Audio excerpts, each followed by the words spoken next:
예, 오늘부터 이사야 말씀을 시작합니다. 이사야 말씀은 이사야가 기원전 740년부터 680년 정도의 선지자로, 유다의 선지자로 활동했던 시기입니다. 이 시기가 북이스라엘이 멸망을 722년도에 했기 때문에 이제 북이스라엘의 그 멸망의 과정과 맨 마지막에 그 멸망의 시기를 볼 수 있습니다. 그리고 남유다도 뭐 그로부터 그 사역이 마치고 난 다음에 한 100년 후에 이제 남유다도 멸망을 하는 거죠. 그래서 그 오늘 1장 1절에 보면 유다의 왕 우시야, 요담, 아하스, 히스기야 이렇게 이제 그 시기에 4대 왕에 걸쳐서 이사야가 활동을 합니다. 근데 뭐 우시야 왕이 초반에는 이렇게 선한 왕이었지만 말년에는 중반하고 말년에는 잘못된 길을 걸어가는 시기입니다. 그로부터 요담, 아하스까지 아주 처참한 그 나라의 왕이 우상을 숭배하고 하나님을 거절하고 하나님을 배신하는 행동을 하다가 나중에 히스기야 시대 때 우리가 아는 바대로 조금 더 회복의 시기가 있긴 있었습니다만은 결국에는 남유다도 거의 그 끝부분에 한 100년 정도, 120년 정도 놔두고 끝부분의 시기를 거쳐가는 하나님께 거절하는 그런 시기를 우리가 바라볼 수 있습니다. 그러니까 중요한 거는 하나님의 나라인데 하나님의 백성이고 거룩을 향해서 또 하나님께 순종해야 할 나라임에도 불구하고 그들은 북이스라엘과 남유다를 말한 거죠. 그들은 자기네들의 길들을 하나님과 접목시키지 않고 잘못된 길을 우상 숭배 길을 갔다는 거죠.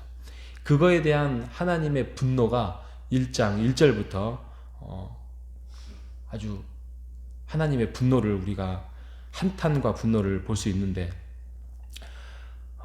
2절만 봐도 하늘이여 들으라 땅이여 귀를 기울여라 2절 3절 소는 임자를 알고 나귀는 주인을 구유를 아는데 이스라엘은 내가 주인인지를 깨닫지 못한다.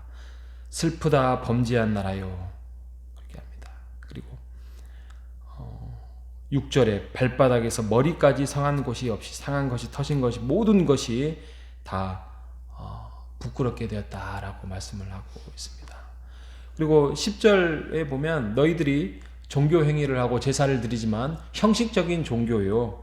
너희들이 제사를 드리러 회막에 성전에 나오지만 너희들은 마당만 밟을 뿐이다라고 말씀을 하고 있습니다. 그리고 헛된 재물을 가져오고 내가 너희들의 이런 행동에 대해서 더 이상 견디지 못하겠다 하는 내용이 지금 12절 13절에 나와 있고 쭉 그냥 보면은 계속 견디지 못하겠다. 내가 듣지 못하겠다.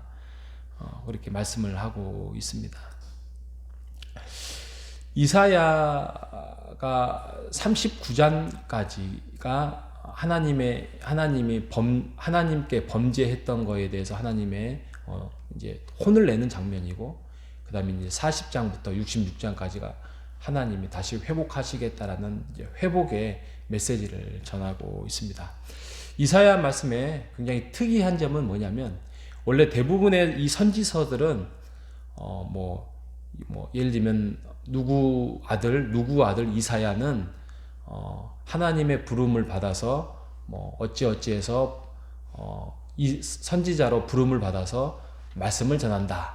그래서 남유다 누구에게 이렇게 이제 전개가 되는 거에 되는데 이사야는 먼저 소명이 나오지 않습니다. 소명이 나오지 않고 먼저 역사적인 상황들을 1장부터 쭉 5장까지 쭉 이야기합니다. 그래서 너희들이 이렇게 하고 너희들의 범죄가 하고 너희들의 잘못된 행동에 대해서 하나님의 분노와 하나님의 한탄과 하나님의 한숨이 나오고 있다가 나중에 이제 6장에 가서야 이사야의 소명장이 나오는 거예요. 왜 이렇게 전개를 하냐면 하나님의 그 정도로 너희들의 이 타락성에 대해서 역사적인 상황들을 먼저 쭉 나열하면서 하나님이 드디어 다시 한번 일어서서 새로운 선지자를 통하여서 너희들에게 회복을 하겠다, 이제 그 말씀을 합니다. 회복하기 전에 먼저 죄를 지적합니다.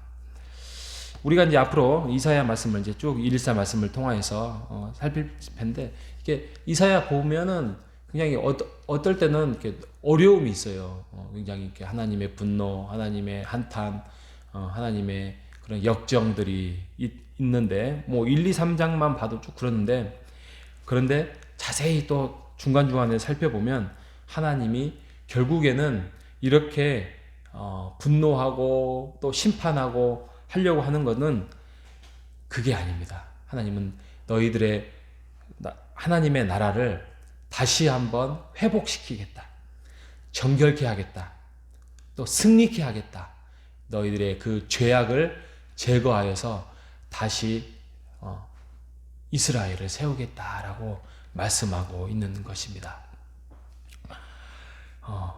그거에 대한 말씀이 2장 2절에 한번 보십시오. 2장 2절에 보면 말일에 여호와의 전에 산이 모든 산꼭대기에 굳게 설 것이요 모든 작은 산 위에 뛰어나리니 만방이 그리로 모여들 것이다. 그러니까 이게 무슨 말이죠? 그러니까 너희들은 결국에는 하나님이 회복하고 승리하고 정결케 하겠다는 것이 너희들의 나라를 가지고 멸망을 시키겠다, 그게 아닙니다. 멸망을 시켜요. 근데 그 멸망도 끝이 아니라는 거죠. 다시 돌아오게 하겠다. 나중에 남유다가 돌아오잖아요. 70년 후에. 돌아와서 또 너희들의 나라를 세워나갈 것이고 또 너희들을 이끌어갈 것이고 너희들을 무너지지 않게 하겠다라고 말씀을 하면서, 하지만 만방이 예루살렘으로 모이겠다라는 거죠. 하나님의 나라, 하나님의 승리자로 모이겠다. 그러니까 너희들의 그 멸망이 결국에는 온 이스라엘, 그러니까 지구상에 있는 예수를 믿는 영적인 이스라엘이죠. 이스라엘로 돌아오게 하겠다라고 말씀을 하겠습니다.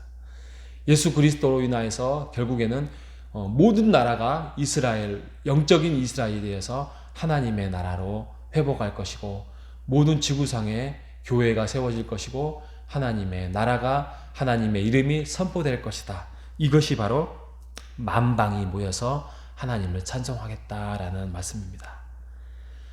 그럼으로써 우리가 이 이사야 말씀을 통하여서 하나님의 회복의 역사를 맛볼 것입니다. 비록 북이스라엘이 멸망을 하고 남유다가 또 멸망을 하겠지만 그게 샘플이 되어서 하나님께 더욱더 순종하는 자에게 복을 내릴 것이고 아름다운 소산을 먹을 것이다 라고 말씀하고 있는 것입니다. 우리가 살아가는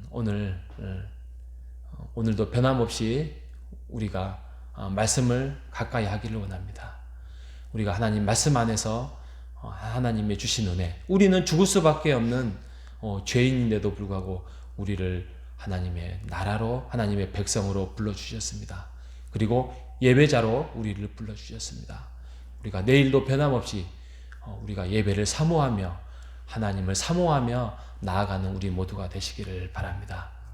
이사야 선지자가 그토록 하나님의 대언을 받아서 말씀을 선포하고자 하는 것은 1장 19절입니다. 너희가 즐겨 순종하면 땅에 아름다운 소산을 먹을 것이다.